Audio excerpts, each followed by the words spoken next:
Assalamualaikum warahmatullahi wabarakatuh. Perkenalkan, saya dari kelas 12 6G 13. Saya di sini akan mempresentasikan mata pelajaran etik. Perkenalkan, nama saya Lamri dengan NIM 122221458. Di sini ada teman saya Muhammad Muhammad Paris Baris Akbar Akbar. dengan NIM Muhammad satu Baris dua Akbar dua dengan empat belas lima belas. Di sini akan terlebih dahulu akan dijelaskan oleh Muhammad Faris Akbar. Ya, yang pertama saya akan menjelaskan tentang isi materi yaitu yang berjudul Cyber Analysis, yaitu dengan mengambil judul Analisis Cybercrime dan Penegakan Cyber Law di Indonesia. Yang pertama yaitu Box Everywhere, Powerful Collaboration Tool that help you create, organize, review, and publish your content to any screen. Kedua, AC Collaboration.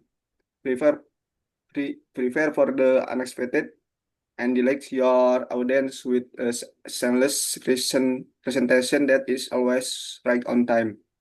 Ketiga, high quality design. Make your presentation stand out lighting. Presentation as do edition for you in Sikon. Arranging time that to advertise design the full customer door.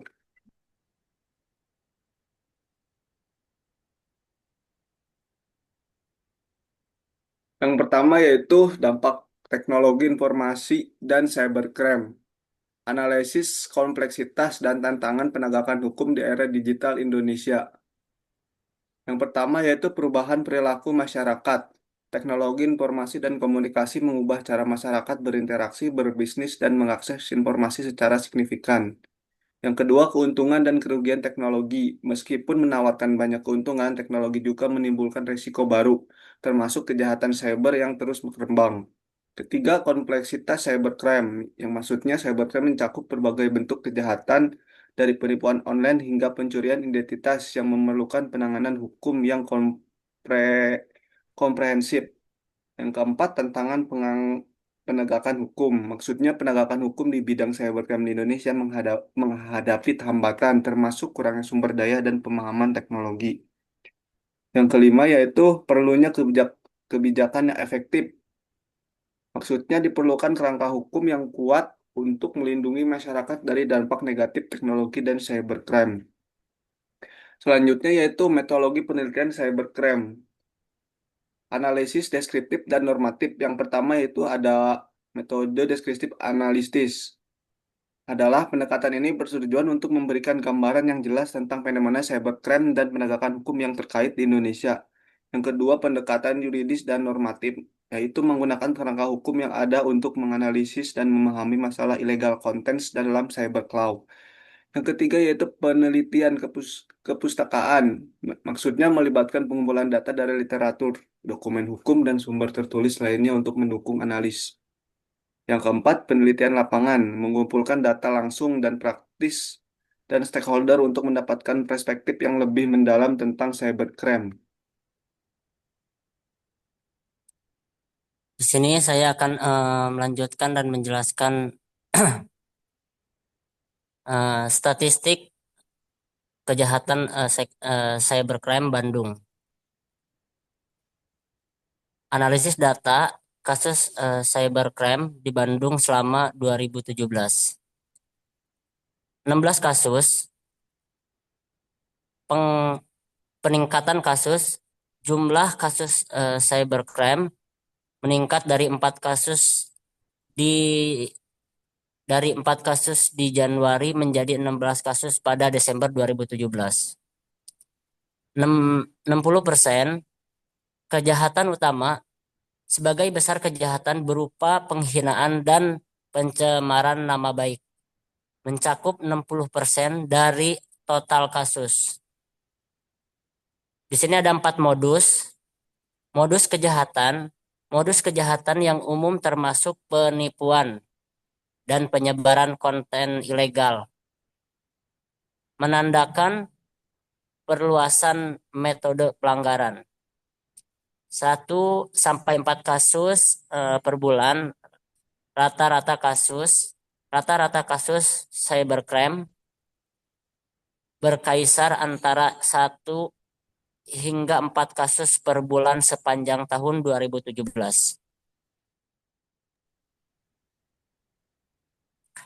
Di sini ada perlindungan hukum.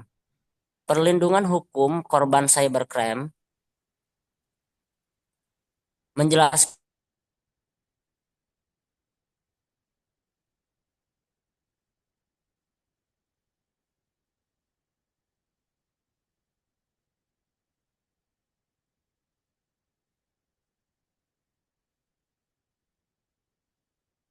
pidana di dunia maya.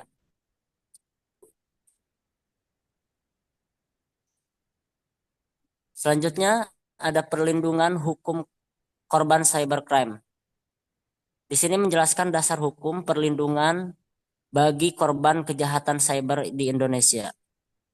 Satu, Undang-Undang Nomor 19 Tahun 2016. Di sini undang-undang yang mengatur perlindungan hukum bagi korban cybercrime, termasuk tindakan pidana di dunia maya.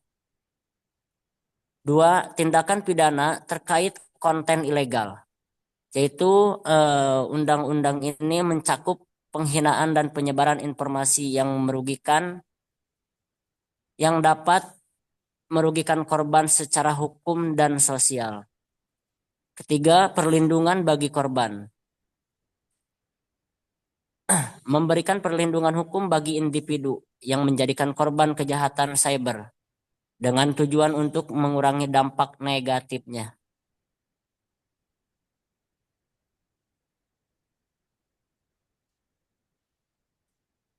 Untuk selanjutnya ada kesimpulan tentang cybercrime di Indonesia. Pentingnya penegakan hukum dan edukasi bagi masyarakat terkait cybercrime. Di sini ada definisi cybercrime. Cybercrime adalah aksi melawan hukum yang memanfaatkan teknologi informasi dan dapat beragam jenisnya. Dua, perkembangan kejahatan cyber. Kejahatan cyber terus berkembang seiring dengan kemajuan teknologi, menciptakan tantangan baru bagi penegakan hukum. Di sini ada tiga, perlunya penegakan hukum. Dibutuhkan penegakan hukum yang lebih baik untuk menangani kejahatan cyber secara efisien dan efektif. Keempat, edukasi masyarakat. Edukasi kepada masyarakat mengenai risiko dan dampak cybercrime sangat penting untuk meningkatkan kesadaran.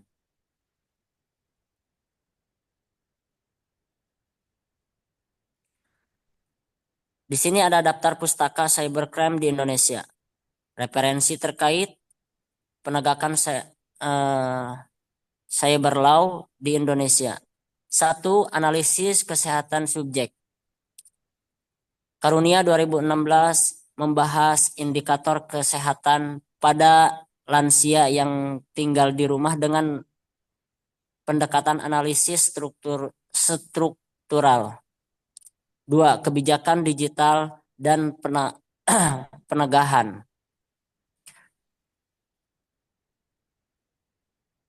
Sembiring et al. 2024 meneliti penerapan kebijakan digital untuk mencegah kejahatan cyber di masyarakat. Yaitu tiga, karakteristik kejahatan cyber. Suhaimin dan Muslim 2023 mengkaji karakteristik kejahatan cyber di Indonesia, menjelaskan berbagai bentuk dan dampaknya.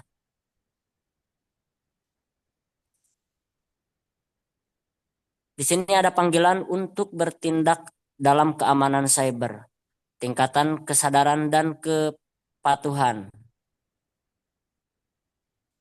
Sekian presentasi dari kami. Mohon maaf bila ada kata yang kurang baik, yang kurang pantas, mohon dimaafkan. Assalamualaikum warahmatullahi wabarakatuh.